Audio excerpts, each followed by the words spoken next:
ఈరోజు జోగులాంబ గద్వాల్ జిల్లాలో COE college లేకపోవడం చాలా దారుణం.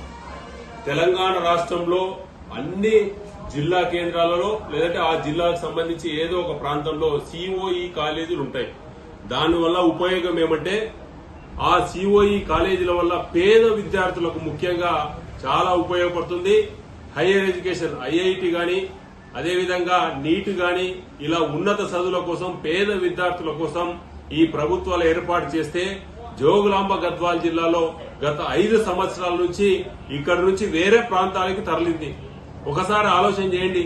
జోగులాంబ గద్వాల్ జిల్లా అంటేనే అల్లంపూర్ నియోజకవర్గం చాలా వెనుకబడింది. అల్లంపూర్ నియోజకవర్గంలో ఇటికాలలో ఈ యొక్క సిఓఈ కాలేజీ గతంలో ఉండేది. ఇక్కడ ఉన్నటువంటి పాలకుల నిర్లక్ష్యం వల్ల, అధికార పార్టీ నిర్లక్ష్యం వల్ల ఇక్కడ నుంచి వేరే ప్రాంతానికి తరలింది. రాష్ట్రంలో ఉన్నటువంటి అన్ని ప్రాంతాల్లో ఈ సిఓఈ కాలేజీలు ఉన్నాయి. దీనివల్ల చాలా పేద మంది విద్యార్థులందరికీ ఉపయోగపడుతుంది. ఇక్కడ ఇటుకాలలో గతంలో ఉండేది ఎందుకు తరలిందో వెంటనే ఈ జోగులాంబ గద్వాల్ జిల్లాలో ఇటుకాలలో ఈ సిఓఈ కాలేజీ ఏర్పాటు చేయాలని భారతీయ జనతా పార్టీ తరఫున డిమాండ్ చేస్తున్నాం. ఈరోజు జోగులాంబ గద్వాల్ జిల్లాలో సిఓఈ కాలేజీ లేకపోవడం చాలా దారుణం. తెలంగాణ రాష్ట్రంలో అన్ని జిల్లా కేంద్రాలలో లేదంటే ఆ జిల్లాకు సంబంధించి ఏదో ఒక ప్రాంతంలో సిఓఈ కాలేజీలు ఉంటాయి. దానివల్ల ఉపయోగం ఏమంటే ఆ సిఓఈ కాలేజీల వల్ల పేద విద్యార్థులకు ముఖ్యంగా చాలా ఉపయోగపడుతుంది. హైయర్ ఎడ్యుకేషన్ ఐఐటి గాని అదేవిధంగా నీట్ గాని ఇలా ఉన్నత చదువుల కోసం పేద విద్యార్థుల కోసం ఈ ప్రభుత్వాలు ఏర్పాటు చేస్తే జోగులాంబ గద్వాల్ జిల్లాలో గత 5 సంవత్సరాల నుంచి ఇక్కడ నుంచి వేరే ప్రాంతాలకు తరలింది.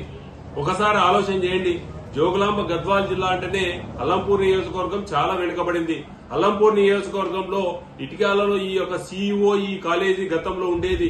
ఇక్కడ ఉన్నటువంటి పాలకుల నిర్లక్ష్యం వల్ల, అధికార పార్టీ నిర్లక్ష్యం వల్ల ఇక్కడ నుంచి వేరే ప్రాంతానికి తరలింది. రాష్ట్రంలో ఉన్నటువంటి అన్ని ప్రాంతాల్లో ఈ సిఓఈ కాలేజీలు ఉన్నాయి. దీనివల్ల చాలా పేద మంది విద్యార్థులందరికీ ఉపయోగపడుతుంది.